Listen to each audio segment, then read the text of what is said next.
Hey everyone, this is CA Tejal Kataria और इस video में हम लोग बात करेंगे स्पेशली वो सारे स्टूडेंट्स के लिए जो रैंक लेके आना चाहते हैं एग्जाम में और वो भी जो पास होना चाहते हैं।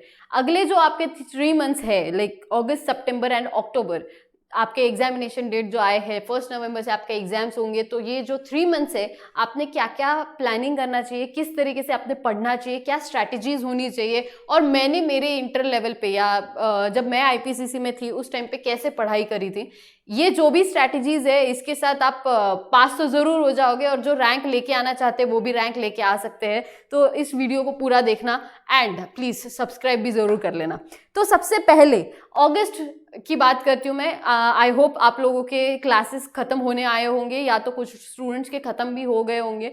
अगर खत्म होने आ रहे हैं वेल एंड गुड, अगर नहीं भी खत्म हो रहे क्योंकि अब जो टाइम है मे बी पॉसिबल हो कि आप लोगों के कॉलेज एग्जाम्स भी क्लैश होने वाले हैं। तो आप लोगों को कॉलेज एग्जाम्स के लिए 1 डे बिफोर तो एटलीस्ट कुछ तो पढ़ के जाना होगा, तो आपको उसके साथ सारी चीज़ों को मैनेज करना है। प्लीज़ मेक श्योर कि आप 1 डे बिफोर पढ़ो और ख़त्म करो उसको। एक ही दिन पढ़ना है, जो आएगा वो आएगा, इस तरीके से पढ़ के जाओ।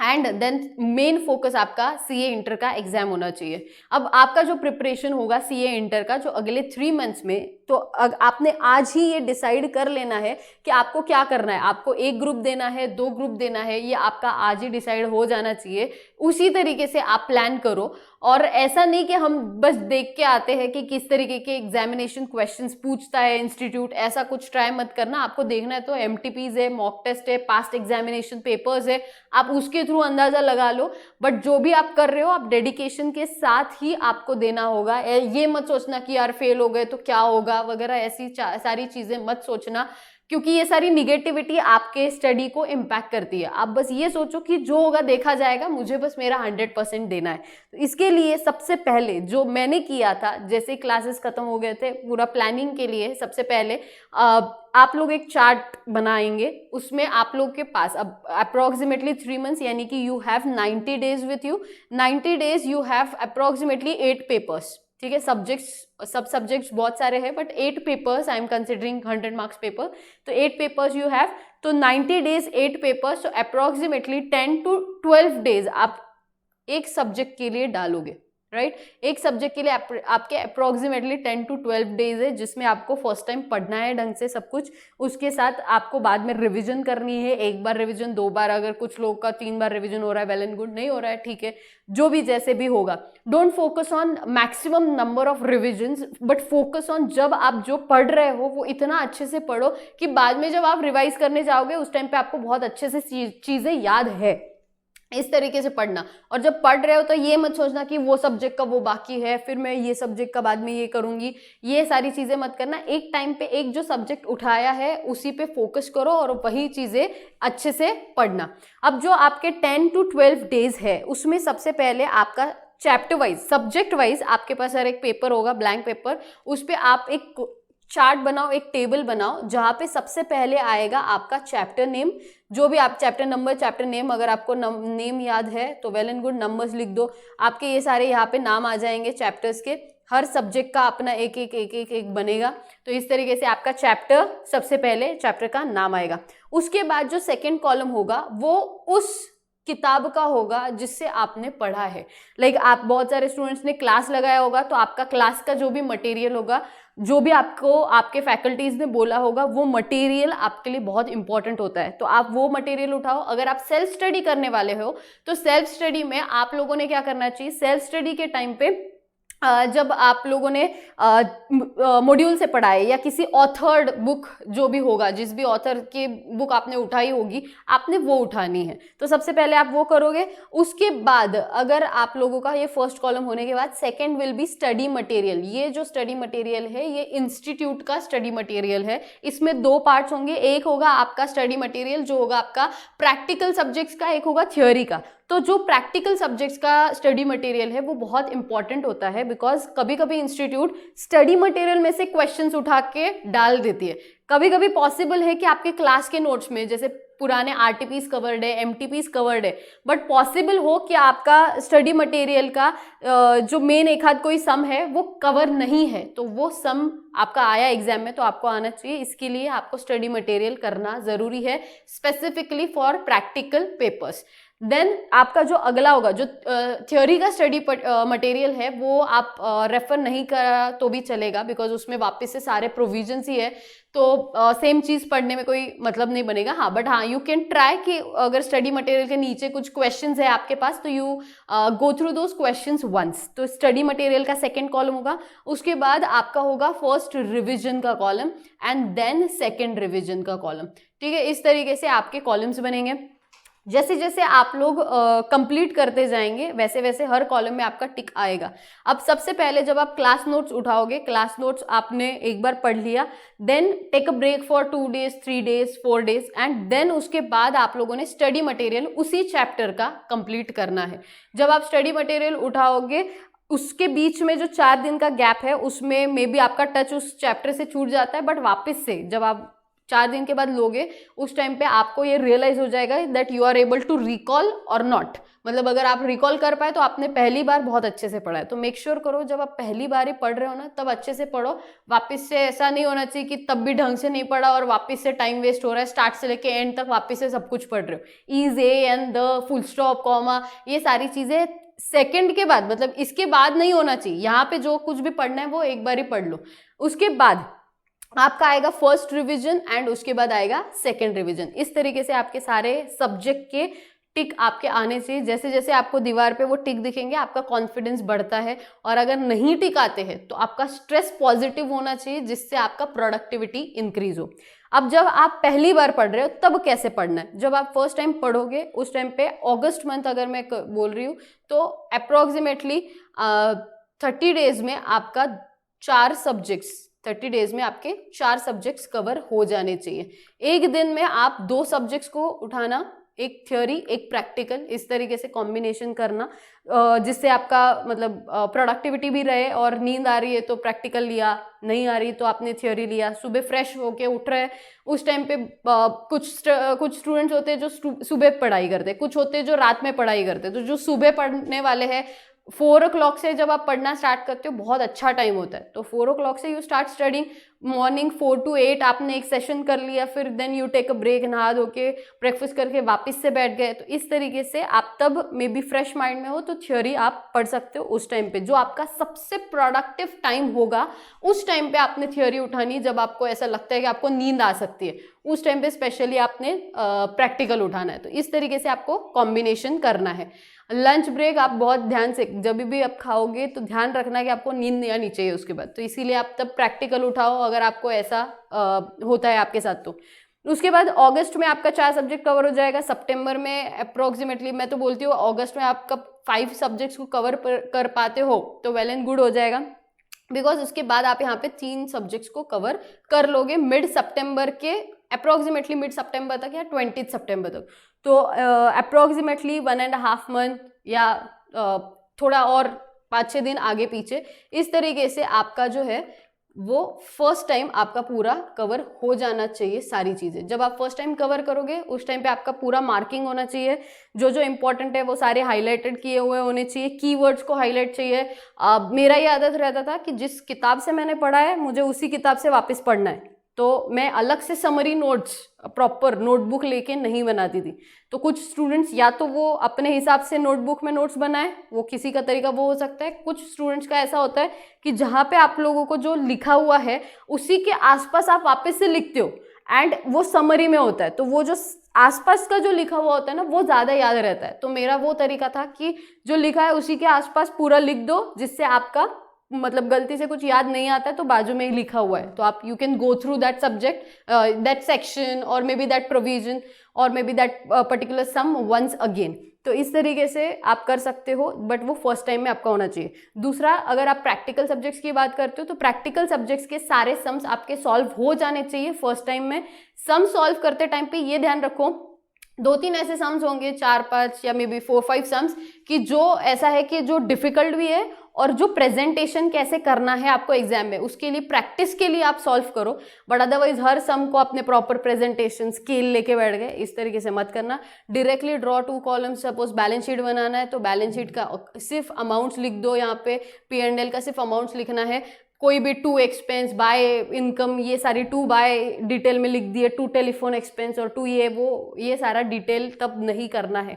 You need to solve maximum जितने भी सम्स है वो कैलसी पे सॉल्व करने का ट्राई करना। वही कैलसी यूज करो जो आप एंड एग्जाम में यूज करने वाले, उसी कैलसी का आपको आदत हो जाना चाहिए।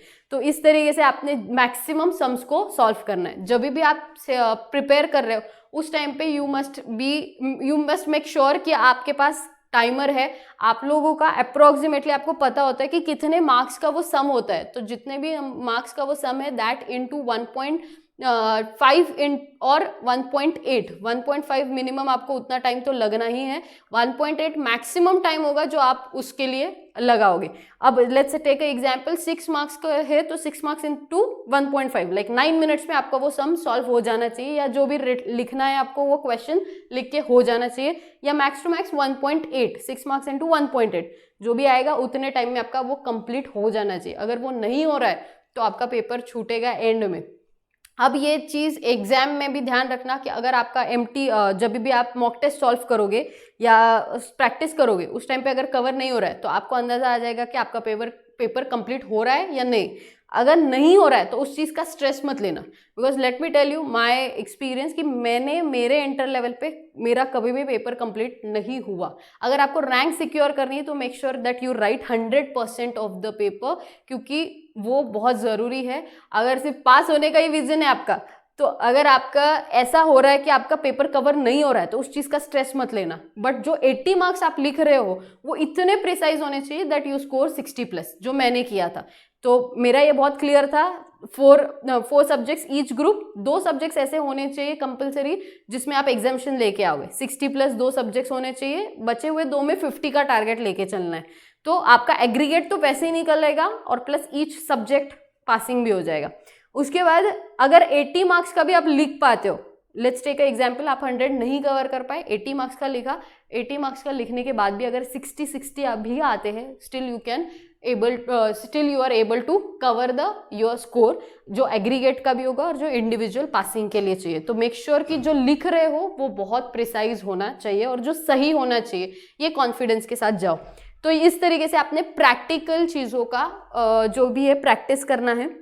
थियरी सब्जेक्ट के लिए writing practice is must, specially law, audit जैसे जो सब्जेक्ट्स होते हैं। ऑडिट में तो कुछ चीज़ें ऐसी होती है ना जो आप हर जगह पे छाप सकते हो, तो ऐसे कुछ पॉइंट्स हमेशा होते हैं। तो मैंने क्या किया था, 10-11 पॉइंटर्स ऐसे लिख के रखे थे, कुछ भी नहीं आ रहा है तो उसको आप हर जगह चिपका सकते हो। तो इस तरीके से वो आपका हर एक चीज़ का हर एक सब्जेक्ट का अपना अपना एक स्ट्रैटेजी होता है, उस सब्जेक्ट का वो स्ट्रैटेजी लगाना आपको ज़रूरी है। तो थियोरी में आपको राइटिंग प्रैक्टिस की ज़रूरत होगी, आपने वो करना है। तो इस तरीके से आपका होगा फर्स्ट राउंड जो आपको कंप्लीट करना है। उसके बाद आप study material along with that, first round में आपका एक्चुअली दोनों चीज़ें कवर हो जानी चाहिए स्टडी मटेरियल के साथ। तो आपके पास पूरा ये रेडी हो जाएगा कि फर्स्ट रिवीजन में आपको कौन कौन से सम्स कर रहे हैं, कौन कौन से आपके बाइफर्केशन होना चाहिए, 5 स्टार, 3 स्टार, 4 स्टार सम्स जो आपको कंपलसरी कौन से सॉल्व करने, कहाँ पे कौन सी मिस्टेक करी है वो लिखा हुआ होना चाहिए पहली बार जब ये आपने सॉल्व किया था। तो ये सारी चीज़ें आपको काम में आती है फर्स्ट रिवीजन के टाइम पे। Now come back to first revision. तो फर्स्ट रिवीजन आपका होगा जो भी आपने पहले किया है उसका, along with that RTPs, mock test, जो भी पास्ट एग्जामिनेशन पेपर्स है वो भी इंस्टीट्यूट के वेबसाइट पे अवेलेबल है। वो सारी चीज़ें आपकी हो जाएंगी फर्स्ट रिवीजन के टाइम पे। अप्रोक्सीमेटली आपको 15 डेज का टाइम होगा, तो 2 दिन हर रिवीजन के लिए आपके पास होगा हर सब्जेक्ट के। तो पहले आपके पास 10 दिन थे, अब आप 2 दिन पे आ रहे हो, तो आपका प्रिपरेशन आप समझो कि वो इस तरीके से होना चाहिए 10 दिन का कि आपका 2 दिन में सारा कवर हो जाए। तो आपका फर्स्ट रिवीजन हो जाएगा और उसके बाद आएगा second revision. Second revision approximately 1 day each subject आप दे सकते हो। उसके बाद आपको इंस्टीट्यूट का मॉक टेस्ट कंपलसरी देना, या कोई आप जो भी इंस्टीट्यूट का आपको टेस्ट सीरीज देना होगा तो आप वो भी दे देना। बट आपका मेक श्योर करो कि 2 पेपर हर सब्जेक्ट का सॉल्व करके हो जाना चाहिए, जिससे आपका कॉन्फिडेंस बूस्ट होगा, टाइम स्पीड मैनेज हो जाता है और आपकी मतलब आपको समझ जाता है कि मुझे कौन सी चीज़ें नहीं आ रही। और इंस्टीट्यूट का दिया तो और भी अच्छा है, बहुत बार आरटीपीज एमटीपीज में से ही उठा के वो क्वेश्चन कभी कभी एग्जाम में आ जाता है। तो मेक श्योर करो कि आप वो सारी प्रैक्टिस पहले ही करो। 3 months is more than sufficient time, तो स्ट्रेस नहीं लेना है।